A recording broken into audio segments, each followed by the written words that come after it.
வணக்கம். Electronics training இன் தமிழ் சேனலில் இன்றைக்கி நான் பார்க்க போகிற வீடியோ ஒரு ஸ்டீரியோ ஆம்பிளிஃபையர். நிறைய ஸ்டீரியோ ஆம்பிளிஃபையர் வீடியோ அப்லோட் பண்ணியிருக்கோம். இதில் என்ன ஸ்பெஷல் அப்படின்னா, இந்த ஸ்டீரியோ ஆம்பிளிஃபையருக்கு எஸ்எம்எஸ் பவர் சப்ளை யூஸ் பண்ணியிருக்கோம். சுவிட்ச் மோட் பவர் சப்ளை. சுவிட்ச் மோட் பவர் சப்ளைலேருந்து ஒரு 12 வோல்ட் டிசி நேராக உங்களுக்கு ஒரு ப்ளூடூத் மாடலுக்கு சப்ளை 5 வோல்ட்டாக கன்வெர்ட் ஆகி உள்ளே போகுது. இந்த பிடி போர்டுக்கும் 12 வோல்ட் உள்ளே போகுது. இந்த கிளாசிக் போர்டுக்கும் 12 வோல்ட் இன்புட்டாக போகுது. இது 12 வோல்ட் 5 ஆம்பியர் எஸ்எம்பிஎஸ். நாம் ஒரு ஆம்பிளிஃபையர் அசெம்பிள் பண்ணணுன்னா முதல்ல நம்மக்கிட்ட ஒரு பிளாக் டயக்ராம் இருக்கணும். அதாவது மெமரியில் இருக்கணும். நம்ம என்ன பண்ணணும், நமக்கு என்னென்ன மெட்டீரியல் ரிக்குவயர்மெண்ட் அப்படின்னு தெரியணும். நம்ம எந்த பட்ஜெட்டில் நம்ம அசெம்பிள் பண்ண போகிறோம், இதெல்லாம் ரொம்ப முக்கியம். ஒரு கஸ்டமர் கேட்குறாரு, இந்த மாதிரி எனக்கு ஒரு 10+10 வாட்ஸ் வேணும், 15+15 வாட்ஸ், இல்லை எனக்கு 50+50 வேணும், 100 வேணும், இப்படிலாம் கேட்பாங்க ரிக்குவயர்மெண்ட். அப்போ உங்களுக்கு அது தகுந்த மாதிரி உங்களுக்கு நீங்கள் என்ன பண்ணணும், அந்த பட்ஜெட் அவர் எதிர்பார்க்குற அந்த பட்ஜெட்டுக்குள்ளே நீங்கள் முடிக்கணும். நல்ல குவாலிட்டியான அவுட்புட் வரணும். அதில் முக்கியம், ரொம்ப முக்கியம். நல்ல குவாலிட்டியான அவுட்புட் வரணும்னா முதல்ல நாம் ஃபஸ்ட்டு செலக்ட் பண்ண வேண்டியது இந்த பவர் ஆம்பிளிஃபையர். ஃபஸ்ட்டு என்ன ஸ்பீக்கர் வச்சுருக்கார் அப்படின்னா பாருங்கள், 4 ஓம்ஸ், 2 4 ஓம்ஸ் இருக்குது. 8 இன்ச் யூஸ் பண்ணலாம். ரெண்டுமே 8 இன்ச் யூஸ் பண்ணலாம். நல்ல பக்காவாக ட்ரைவ் ஆகும். இதில் யூஸ் பண்ணுறது class D board, TBA 3116D2 இந்த ஐசி யூஸ் பண்ணியிருக்கோம். ஒரிஜினல், நல்ல குவாலிட்டி இருக்கும், பக்காவாக இருக்கும். இது 60+60 வாட்ஸ் பவர். இந்த இடத்துல இருக்கக்கூடியது ஒரு வால்யூம் கண்ட்ரோல். இது வால்யூம் கண்ட்ரோல். வால்யூம் கண்ட்ரோலில் மொத்தம் 6 பின் இருக்கும் ஸ்டீரியோ கண்ட்ரோலில். இது ஹாட்டு, இது 2 ஹாட்டு. இது நடுவில் இருக்கிறது சென்டர் பாயிண்ட். இந்த சென்டர் பாயிண்ட் எங்கே போகும், நேராக பவர் ஆம்பிளிஃபையருக்கு போகும். மீதி ரிமைனிங் இருக்கிற 2 பின்னையும் ஷார்ட் பண்ணி கிரவுண்ட் பண்ணியிருப்போம். இந்த பேஸ் டேபிள் போர்டு நம்ம எதுக்கு கொடுத்துருக்கோம் அப்படின்னா, சில கஸ்டமருக்கு நல்ல ஒரு குவாலிட்டியான அவுட்புட் வரணும். பேஸ் மேனுவலாக அட்ஜஸ்ட் பண்ணிக்கலாம், இல்லை சில பேர் ரிமோட்டில் அட்ஜஸ்ட் பண்ணலாம் அப்படின்லாம் கேட்பாங்க. இந்த ப்ளூடூத் கிட் பற்றி நான் சொல்லியிருக்கேன். 100 ருபீஸ்லேருந்து 1450 ரூபா ப்ரெசன்ட் இப்போ வரைக்கும் இருக்குது. அதில் மைக் அட்டாச்சு, சிங்கிள் மைக்கு, சில இதில் டூயல் மைக்கு அட்டாச்சு. அதாவது that means karaoke system. No announcement. ஒரு மோடு மாற்றும் போது என்ன மோடு அப்படிங்கிறத எக்ஸ்ப்ரெஷன் வந்துக்கிட்டே இருக்கும், ஒரு லேடி வாய்ஸ். அதெல்லாம் வேண்டாம். நல்ல குவாலிட்டி அவுட்புட் இருக்கணும் அப்படின்னா நம்ம செலக்ட் பண்ணுற ப்ளூடூத் மாடல் பொறுத்து இருக்குது. இந்த ப்ளூடூத் மாடலில் இதில் ப்ளூடூத்தோட வெர்ஷன் 5.0 அல்லது 5.0 அப்படி இருக்கணும். அதுதான் லேட்டஸ்ட் வெர்ஷன். அதில் தான் கனெக்டிவிட்டி குவாலிட்டியெல்லாம் பக்காவாக இருக்கும். ஸோ அதை நாம் பார்த்து வாங்க வேண்டியது இருக்கும். கூடவே இதில் எஃப்எம் நல்ல கிளாரிட்டியாக வரக்கூடிய அளவுக்கு ஐசி இருக்கணும், பகேரி ஐசி. நாம் பெரும்பாலும் யூஸ் பண்ணுறது எல்லாமே ஜிஸ்டார் கம்பெனியினுடைய மாடல் தான் யூஸ் பண்ணுறோம். ஃபெயிலியர் கம்மி, நல்ல குவாலிட்டி. ஸோ இதில் ஒரு லெஃப்ட் சேனல் வரும் அவுட்புட்டு, ரைட் சேனல் அவுட்புட் வரும். நேராக பாஸ் ட்ரிபிள் போர்டுக்கு போகும். நம்ம இந்த கண்ட்ரோல் இருக்குது, இந்த இடத்துல பாஸ், இந்த இடத்துல ட்ரிபிள், பேஸ் ட்ரிபிள். இதை அட்ஜஸ்ட் பண்ணுறது மூலிமா நம்ம என்ன ரிக்குவயர்மெண்ட் வேணுமோ, அதாவது பாஸ் தூக்கலாக வேணும், ட்ரிபிள் தூக்கலாக வேணுமோ, அதை பவர் ஆம்பிளிஃபையருக்கு த்ரூ கண்ட்ரோல் மூலிமா, இந்த வால்யூம் கண்ட்ரோல் மூலிமா பவர் ஆம்பிளிஃபையர் கொடுக்குறோம். பவர் ஆம்பிளிஃபையர்லேருந்து அவுட்புட் நாம் கேட்குறோம். அப்போ நம்ம என்ன கவனிக்கணும், ஃபஸ்ட்டு ஒரு ஆம்பிளிஃபையர் அசெம்பிள் பண்ணணுன்னா முதல்ல என்ன பவர் ஆம்பிளிஃபையர் யூஸ் பண்ண போகிறோம், எத்தனை வாட்ஸ், அதுக்கு தக்க மேட்சிங்கான ஸ்பீக்கர் இருக்கா அப்படின்னு பார்த்துக்குங்க. இப்போ 8 இன்ச்சு அப்படின்னா ஒரு அவுட்புட் வருதுன்னு வச்சுக்கோங்களேன்.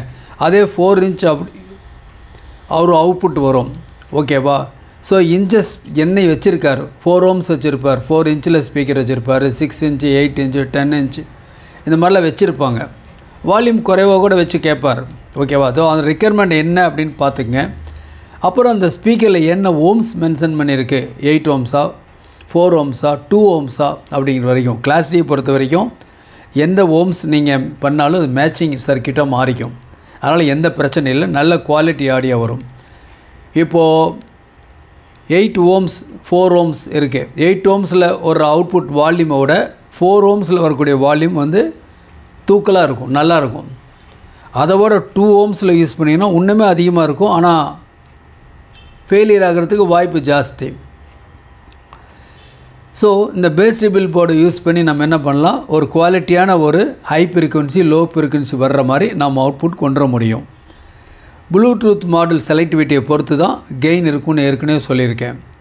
ஸோ டோட்டல் சர்க்யூட் இயங்கணும் அப்படின்னா இந்த இடத்துல இந்த பவர் சப்ளை, சுவிட்ச் மோட் பவர் சப்ளை பெஸ்ட்டு வே. டிரான்ஸ்ஃபார்மர் பவர் சப்ளையோட நல்லாயிருக்கும். இந்த அக்சஸரிஸ் எல்லாமே எங்கிட்ட ஸ்டாக் இருக்குது. இது எல்லாம் இன்க்ளூட் பண்ணி ஒரு ஆம்பிளிஃபையரை மேக் பண்ணணும்னா என்னென்ன வேணும், ஒரு கேபினெட் வேணும், பக்காவாக ஒரு கேபினெட் இருக்குது. ஓகேவா?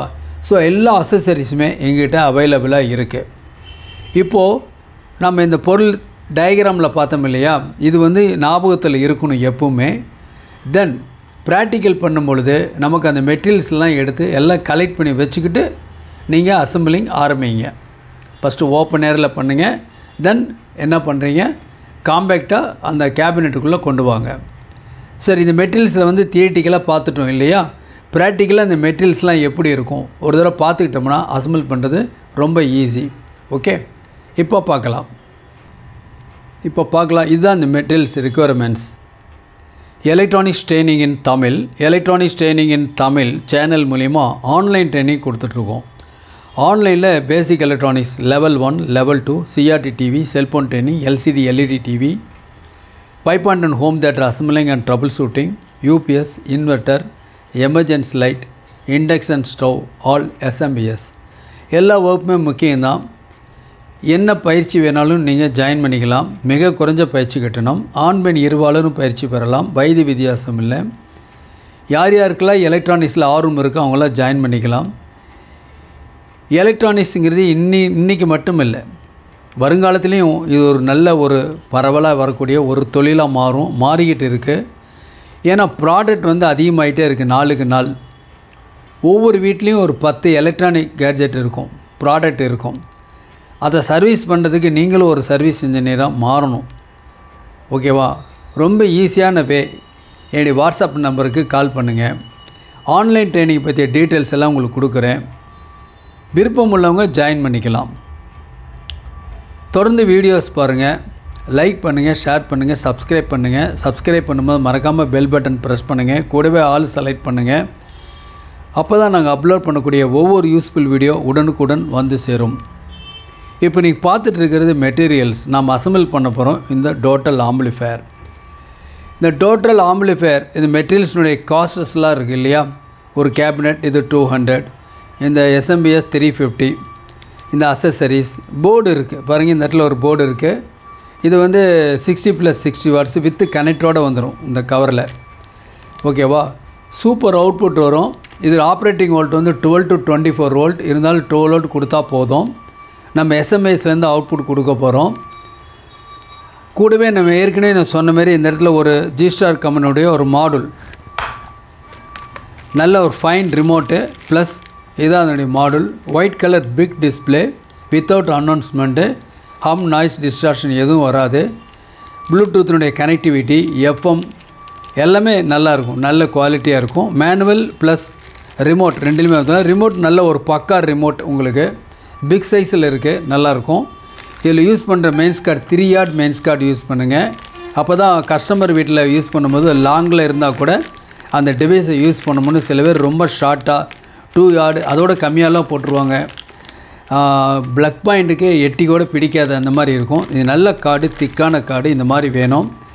கேபினெட் நல்ல ஒரு கேபினெட் இருக்குது. ஓகேங்களா? இந்த கேபினெட் இருக்குது. கேபினெட்டில் பேக் சைடில் உங்களுக்கு இந்த மாதிரி அரேஞ்ச்மெண்ட் இருக்கும். நம்ம இதில் ஒவ்வொரு மாடலை பொறுத்து இருக்கும். நம்ம அதுலேருந்து ஸ்பீக்கர் அவுட்புட் டிஎம்கே சாக்கெட் எடுத்துக்கலாம். பொதுவாக கார் செட்டுங்கும் போது மாடிஃபிகேஷன் பண்ண வேண்டியது இருக்கும். ஒரு பிடி போர்டு, ஒரு சிம்பிளான ஒரு ட்ரூ ட்ரான்ஸ்ஃபரோட பிடி போர்டு, இவ்வளோ தான் சிம்பிள். ஓகே, இந்த நீங்கள் ஈஸியாக அசம்பிள் பண்ணலாம். அப்போ இந்த மெட்டீரியல்ஸ்லாம் தேவை. Stereo control with knob, DMK socket, SMPS, power amplifier, Bluetooth kit, mains card, then cabinet, that's all. ஒரு பிடி போர்டு, அவ்வளோதான். இது இருந்தால் போதும், நீங்கள் பக்காவாக நீங்கள் அசம்பிள் பண்ணலாம். அசம்பிள் பண்ணும்போது உங்களுக்கு என்ன தெரியணும், முதல்ல இந்த கனெக்டிவிட்டி தெரியணும். அதுக்கு தான் சொன்னேன், இந்த ஒயரிங்கெல்லாம் எப்படி கொடுக்கணும். இது தெரிஞ்சிருச்சுன்னா நம்ம சர்வீஸ் பண்ணலாம், யார் வேணால் பண்ணலாம். எலக்ட்ரானிக்ஸ் ட்ரைனிங் இன் தமிழ் சேனலுடைய நோக்கமே ஒவ்வொரு வியூவர்ஸும் ஒரு குவாலிஃபைடு என்ஜினியராக வரணும், வருவீங்கன்னு நம்பிக்கை இருக்குது. நாம் இதை அசம்பிள் பண்ணி உங்களுக்கு அடுத்த வீடியோ உங்களுக்கு நான் காமிக்கிறேன். ஏன்னா நீங்களும் அசம்பிள் பண்ணணும் இல்லைவா, அதனால் அசம்பிள் பண்ணி எப்படி காம்பேக்டாக டிசைன் பண்ணலாங்கிற அடுத்த வீடியோவில் பார்க்கலாம். தேங்க்ஸ் ஃபார் வாட்சிங் திஸ் வீடியோ.